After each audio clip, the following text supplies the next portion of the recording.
Assalamualaikum warahmatullahi wabarakatuh. Kami dari kelompok 1, di sini kami akan menjelaskan mengenai limit. Saya Fatimah Az-Zahra NIM 133 akan menjelaskan bab pertama, yaitu pengertian limit. Limit merupakan sejauh mana fungsi berkembang apabila variabel di dalam fungsi yang bersangkutan terus-menerus berkembang mendekati nilai tertentu. Jika fungsi f(x) mendekati L manakala variabel x mendekati A, maka L disebut limit fungsi untuk x mendekati A. Hubungan ini dilambangkan dengan notasi dibaca, limit fungsi f(x) untuk x mendekati A dan L. Dari rumus di atas artinya, jika variabel x berkembang secara terus-menerus hingga mendekati bilangan tertentu yaitu A, maka nilai fungsi f(x) pun berkembang pula mendekati L, atau sebaliknya. Dua hal yang perlu diperhatikan dalam notasi atau pernyataan limit di atas, yaitu yang pertama, x mendekati A harus dibaca serta ditafsirkan sebagai x mendekati A dan bukan x sama dengan A. Kedua, limit f(x) sama dengan L harus dibaca serta ditafsirkan bahwa L adalah limit fungsi f(x) dan bukan berarti adalah nilai fungsi f(x). Assalamualaikum warahmatullahi wabarakatuh. Perkenalkan, nama saya Ida Nurlaili, NIM 12402193122. Di sini saya akan menjelaskan mengenai subbab kaidah-kaidah limit. Yang pertama, jika Y sama dengan F buka kurung X sama dengan X pangkat N dan N lebih besar dari 0, maka limit X pangkat N untuk X mendekati A sama dengan A pangkat N. Yang kedua, limit dari suatu konstanta adalah limit konstanta itu sendiri. Limit K untuk X mendekati A sama dengan K. Yang ketiga, limit dari suatu penjumlahan atau pengurangan fungsi adalah jumlah selisih dari limit fungsi-fungsinya. Yang keempat, limit dari suatu perkalian fungsi adalah perkalian dari limit fungsi-fungsinya. Yang kelima, limit dari suatu pembagian fungsi adalah pembagian dari limit fungsi-fungsinya dengan syarat limit fungsi pembagiannya tidak sama dengan 0. Yang keenam, limit dari suatu fungsi berpangkat n adalah pangkat n dari limit fungsinya. Yang ketujuh, limit dari suatu fungsi terakar berpangkat positif adalah akar dari limit fungsi. Untuk subbab selanjutnya adalah penyelesaian kasus-kasus khusus pada limit. Yang pertama adalah bentuk tak tentu, di mana limit yang menghasilkan bentuk tak tentu 0/0 dapat dihindari dengan cara mengurai sederhanakan fungsinya. Langkah-langkah untuk mengurai sederhanakan fungsi pada limit dengan bentuk tak tentu telah kami tampilkan dalam slide. Seperti yang tertera dalam contoh, di mana f(x) sama dengan dalam kurung x min 3 kuadrat min 9 per x, dan diketahui x mendekati 0, maka jika substitusi langsung x sama dengan 0 ke dalam limit f(x), maka ini akan menghasilkan bentuk tak tentu, yaitu 0/0. Namun, jika kita urai sederhanakan menjadi f(x) sama dengan x kuadrat min 6x plus 9 min 9 per x, maka jika dihitung ini akan menghasilkan x kuadrat min 6x per x, yaitu hasilnya adalah x min 6. Dengan demikian, limit dengan x mendekati 0 dalam kurung x min 3 kuadrat min 9 per x, hasilnya adalah limit x min 6 sama dengan min 6.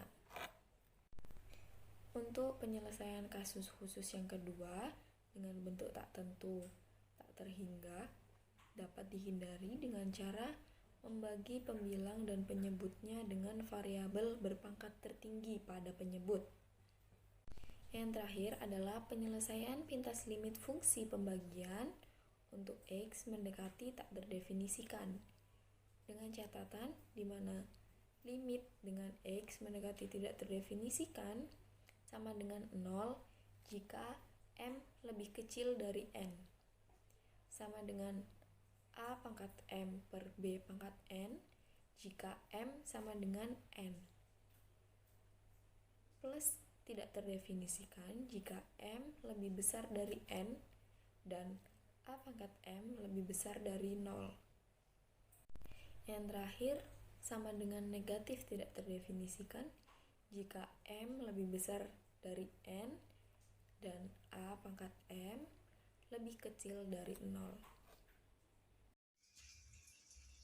Baik, di sini saya Muhammad Khalil Ridwan dengan NIM 124021931105 selaku anggota kelompok 1 mata kuliah Matematika Ekonomi. Di sini akan melanjutkan pemaparan mengenai penerapan konsep limit pada ekonomi. Dalam penerapan konsepnya sendiri, di sini terdapat banyak fungsi-fungsi, namun di sini saya mengambil fungsi-fungsi dalam bisnis yang tentunya berbentuk fungsi asinambung, terutama fungsi permintaan dan juga fungsi penawaran pada umumnya. Begitu pula fungsi biaya dan fungsi penerimaannya. Penyinambungan ini yang sesungguhnya asinambung atau bisa disebut dengan diskrit memungkinkan untuk ditelaah dengan berbagai alat analisis matematik. Di sini kami mengambil contoh seperti yang disajikan dalam slide, bahwasanya penetapan suatu sistem pajak pendapatan progresif. Jadi contohnya adalah pengambilan penetapan dalam sistem pajak pendapatan progresif oleh pemerintah dengan ketentuan-ketentuan tertentu. Ketentuan yang pertama adalah 10% terhadap pendapatan di bawah 3 juta rupiah per bulannya atau 36 juta rupiah per tahunnya. Kemudian nomor 2 seperti yang ada pada slide, 15% terhadap pendapatan antara 3 juta rupiah sampai dengan 6 juta rupiah per bulannya, atau antara 36 juta rupiah sampai dengan 72 juta rupiah per tahun.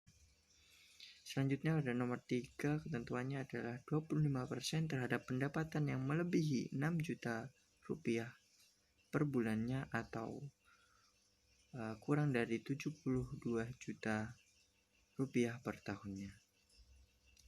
Kemudian di sini juga dapat dimisalkan bahwasanya jika Y adalah pendapatan dan T adalah jumlah pajak, maka T di sini adalah 0,10 Y.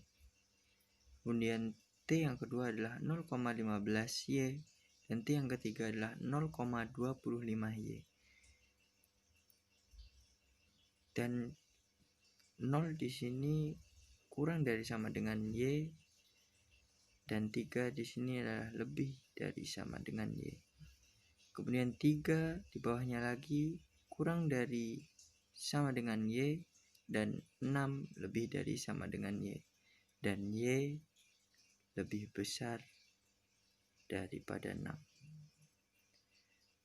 Kemudian apabila digambarkan selanjutnya, maka akan terlihat pada gambar 6.4 ini bahwasanya kurvanya akan asinambung di dua tempat seperti yang telah dilingkari pada dua titik tersebut, yaitu pada Y sama dengan 2,9 sekian sekian sekian dan pada Y sama dengan 6,000 sekian sekian sekian 1. Jadi seperti itu, bahwasanya memang kurvanya akan asinambung pada dua tempat. Baik, Terima kasih.